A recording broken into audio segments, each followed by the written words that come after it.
welcome back. So now we get free 5 stars every week. That's really cool. And they're all 4-star special heroes. And because of that, there's definitely a lot more to consider than your just average rerun or your random 5-star poll that you may get on some random banner.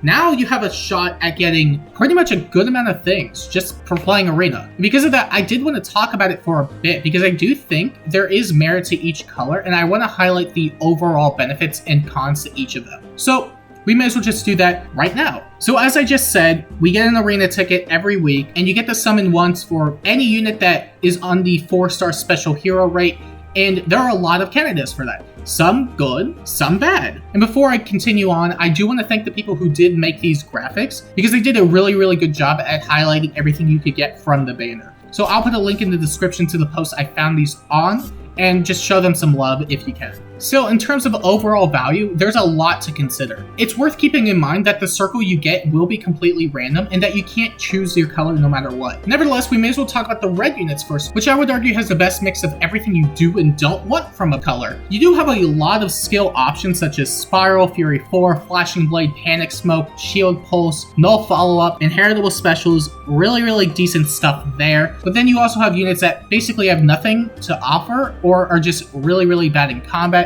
So your Leos, your Corels, you name it. But on the flip side, you also have a lot of competitive options, including Tabarn, Keaton, Fallen Marita, Na, who just got a refine, Huber, who's a really decent support unit, Brave Alm, who's Brave Alm, Zelgius, Sword Reinhardt, Carla, Ira, Luke, well, maybe not Luke, but he exists, Legyarn, Owain, I could keep going. But the point is that you have a lot of decent options at just anything that's remotely competitive. And for what that's worth, I do think it's the highest mix of really good and really bad, but I don't think it necessarily peaks in what could potentially be the best or the worst of each category. I think it's definitely the middle ground of everything. However, when it comes to the blue units, I find that they probably have the strongest combat prowess. While the fodder in question isn't necessarily the best, I personally think that in terms of overall viability, that you have a way better shot at just pulling for something in blue than any other color. And that's mainly because you have units that can do all sorts of things, including Ephraim, who has his Flame Siegmund side grade, Micaiah with the cavalry and armor effectiveness and the guaranteed follow-up with damage reduction, Brave Hector, who's still really good. You have Cliff, who is still going to age pretty well because his condition will more than likely continue to stay relevant as more units continue to break the attack barrier.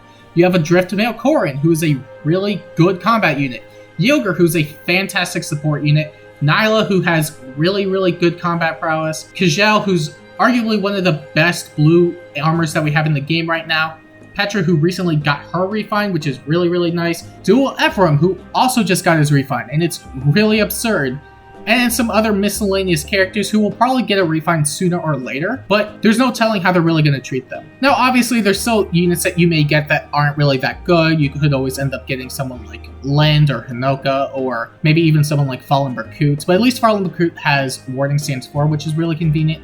Still, in terms of overall combat prowess, I find that blue is probably going to be the strongest in terms of viability, but in terms of fodder, you could definitely go with a lot of other colors, including green, which also has quite a bit of stuff going for it.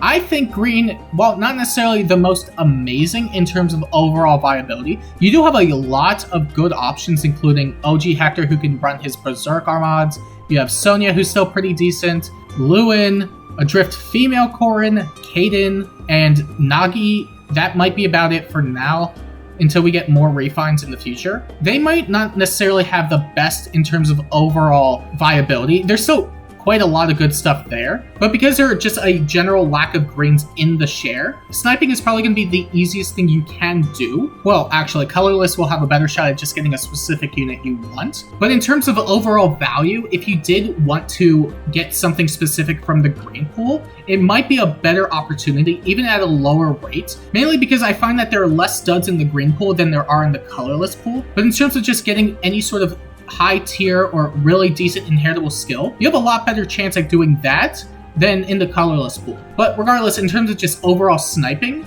colorless will still be better, but I find personally that green will be a lot better in terms of just overall value for sniping. Still, you have a way better shot at that than getting somebody like Keaton from the red pool, or Ishtar from the blue pool. But in terms of Inheritables, I would also say it's a relatively decent mix. You do have your tier 4 Santas, you have No Follow-Up, Sudden Panic, Spiral, and because the amount of units sharing in the green color is very, very limited, you have a way better shot at getting those than any other color, which is really convenient. And outside of that, you have the colorless pool, which I would argue is probably the weakest in terms of overall combat prowess. However, you do have standouts like Canicus and Gloria who are really good. But rather than arguing combat prowess, I want to highlight their supportive and utility prowess, which I think is probably the strongest amongst all the other colors, because you have a lot of units that can provide a lot of support, or just utility in general, including Bo Hinoka, who can provide a really big stat swing during combat, Maribel, who has her own cancel affinity thing, which makes matchups a lot easier, Loki, who has her stall and tactics effect, which is probably going to be really, really valuable going forward, especially now that we have all the Emblem stuff. Makoto, who has cancel control in their weapon. And maybe you can argue that it's not necessarily the best because now it's an inheritable C slot, but given that it's super limited right now, I don't think it's a bad compromise. Valoria, who is just a really, really strong hybrid unit. Camilla, who can be pretty decent for debuffing, and if you need her for some sort of combat, she has it. And Layla, who still needs a refine, but because of the save counter stuff, now you could use her swap a lot more effectively, which will be pretty convenient. And in terms of inheritable skills, it's not really the strongest. You still have highlight ones, including Life and Death 4, Sudden Panic,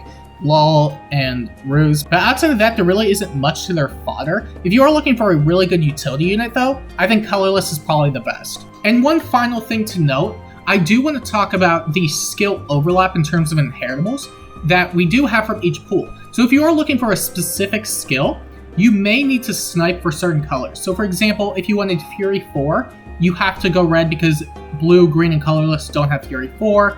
If you wanted something like Life and Death though, you could go colorless or red, which means you have a lot more flexibility. But in terms of just specific skills that are locked to certain colors, you will have to snipe. And in terms of overall variety, it seems like red has the most readily available options. However, in terms of similar skill trees, you have green, which has 2 tier 4 stance skills, so if you wanted that, green's probably your better option. If you wanted a ruse, for example, you could go with colorless. And really, that's all it's going to boil down to. If you don't really care about the fodder, it doesn't matter in particular, but I do think it's worth highlighting, especially if you don't really care per se what character you want, as long as the fodder is good. But that's really about it when it's going to come to the overall arena stuff. I think this is a great update, and they didn't mention it in the Fade channel or anywhere, but the arena awards that were once occupying the 4th and 5th slot were moved to Arena Assault, so you can still get them. I really like this change overall. I really have no complaints whatsoever. In any case, knowing that you have specific odds for certain stuff, is this going to dictate what you actually snipe for every week, or are you still going to go for certain stuff? Let me know down below, and if you want to see more videos like this, make sure to like and subscribe, and until next time, I'll see you later.